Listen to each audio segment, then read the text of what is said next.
Meron tayong chicken breast dito. Hiwa-hiwain lang natin to ng pataas. Parang gagawin natin siyang chicken strips. Chicken strip nga. Yan o. Ganyan lang. Pataas. Ganito lang. Gagawa tayo ng chicken strips. Chicken breast ang ginamit natin.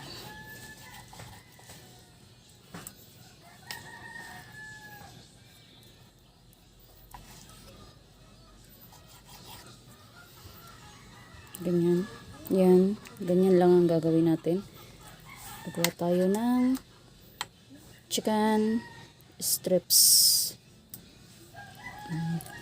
Para basta ipataas nyo lang yung mga hiwa nyo. Kahit anong size naman, pwede naman siya. Basta pataas na hiwa.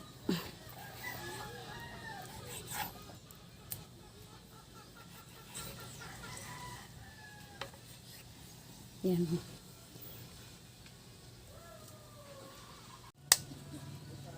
Ngayon naman ay maglalagay tayo ng itlog. Oops. Gagamit tayo ng 2 egg. Tapos ay maglalagay tayo ng konting paminta, konting asin, at ang ating pampalasa, seasoning. Tapos ay ating hahaluin. Haluin natin ang ating itlog para ma-mix natin ang ating nilagay na paminta, seasoning at asin. Yan. Mix lang natin.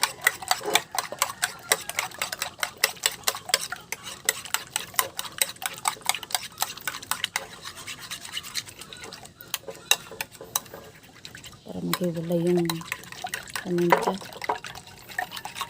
Yan. Ito na ang ating nagawa kanina na chicken strips. Ayan, puro pataas ang hiwa niyan. Yan o. Puro pataas siya. Ngayon naman ay maglalagay tayo ng ating crispy fry original flavor. Ito ang gagamitin natin pang palasa niya. Yan. Gumamit ako ng isang pack na tapos ay hahaluin natin para kumapit dito yung ating crispy fry. Itong iko-coating natin sa kanya. 'Di ba? Ito ay isang madaling pamaraan paano magkaroon o makaluto ng chicken strips. Madaling paraan at simple lang na recipe. Hindi kailangan gumastos ng marami, ng malaki. Kaya, yan. Ginamit natin pampalasa sa kanya. Crispy fry na original flavor. Yan ay kukuting natin, oh. Ang ginamit ko nga pala dito na chicken breast ay gumamit ako ng 2 medium size na chicken breast. Tapos ay inalis ko lang siya sa kanyang buto. Kasi medyo mahal pagka bumili ako ng chicken breast na wala ng buto. Ako na lang ang nag-debone. Yan. Tapos siniwa-hiwa ng into strips. Yan. Ganyan ang nagiging ano niya. Strips niya, oh, ganyan. Ayan, at siguraduhin nating makukot ng mabuti ang ating ginawa na chicken strip. Syempre para naman lahat ay meron lasa, 'di ba?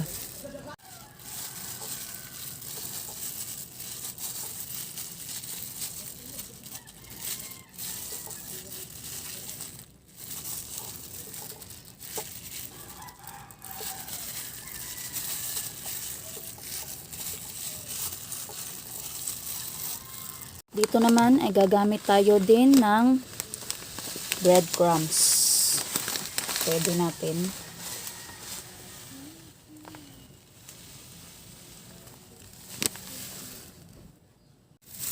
At pagkatapos natin ay ididip natin siya sa egg. Dip natin dito. Kahit pagsabay-sabayin nyo na, pwede naman yan. Paghiwa-hiwalayin nyo lang para mabilis yung processing natin. Ganun lang naman yan. Para mabilis siya. Dip lang natin dito. Pagkatapos ay ididip natin siya sa ating breadcrumbs. Yan. At ididip na natin siya sa ating breadcrumbs. So, ganyan nyo lang. Ganito lang ang gagawin. Mabilis na paraan. Yan o. Ganyan siya. Ang finish niya. Tapos ay magpa-fried tayo pagkatapos nating tapos idip lahat ng ating ginawa na chicken strip. Ganito siya. So ididip natin lahat ng ating ginawa na chicken strips kanina. Mabilis lang to. Hindi naman kailangan na gumastos tayo ng malaki o yung kumain tayo sa mga restaurant. Kayang-kaya nating gawin ang ating chicken strip. O, diba? Ganyan lang siya.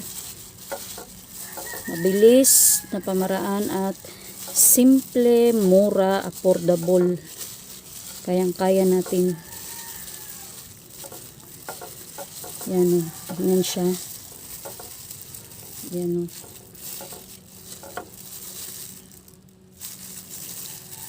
Diba? Okay, at maglalagay tayo ng mantika. Magsisimula na tayong mag-prito. At ngayon naman ay magsisimula na tayong mag-fry.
Ito na ang ating chicken strips. Ang ating chicken strips luto na, guys. Yan ang ating chicken strips. Madaling-madali lang lutuin at affordable sa ating bulsa. Ayan, luto na ang ating chicken strips. Ayan ang ating plating ngayon na ginawa. Yan ang ating chicken strips. Very affordable at madali lang siyang lutuin, guys. Yan. Ayan ang ating chicken strips. Ayan. Ready to serve na. Ready to eat na, guys. Ang sarap nito, guys. Madaling lutuin at affordable ang ating mga ingredients na ginamit. Hindi natin kailangan pumunta sa mga restaurant. Kayang-kaya natin tong gawin. Sundan nyo lang ang steps na aking ginawa at kayang-kaya nyo. Kayang-kayang lutuin, guys.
Thank you so much for watching, guys. Salamat, salamat.